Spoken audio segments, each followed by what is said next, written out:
Hello viewers, কেমন আছেন আপনারা? ভালো আছেন? সবাই ভালো আছেন? আজকে আমি খেয়াল করছি আজকে একদম এ তেল তেল ভাজা পোড়া ছাড়া বেগুন ভর্তা দিয়ে ভাত খাবো। এজন্য আজকে আমি বেগুন পুড়িয়ে ভর্তা বানাবো। বেগুনগুলো পোড়া হয়ে গেলে এখানে এখানে ২-৩টা বেগুন আছে। এখানে ২-৩টা বেগুন নিয়েছি আমি।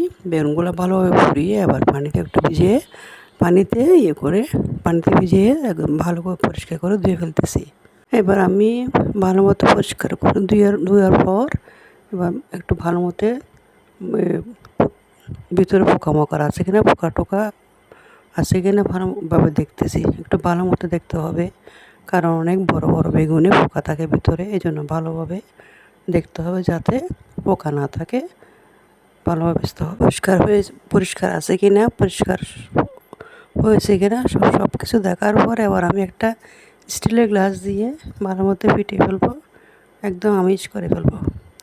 একটা স্টিলের গ্লাস নিয়ে একদম ফেটে ফেলছি, আমিষ করে ভালোভাবে আমিষ করার পর গ্লাস দিয়ে একটু ভালোভাবে আমিষ করার পর এখানে একটা পেঁয়াজ, ধনেপাতা, সরষের তেল, লবণ আর গোটা মরিচ ভাঙা, মানে গোটা মরিচকে একটু ভেঙে ফেলছি চুলায়।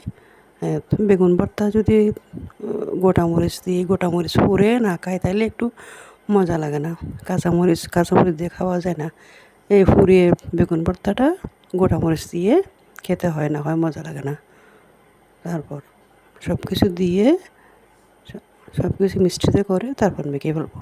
এখন আমার রেডি হয়ে গেল বেগুন পোড়া বেগুন দিয়ে ভর্তা।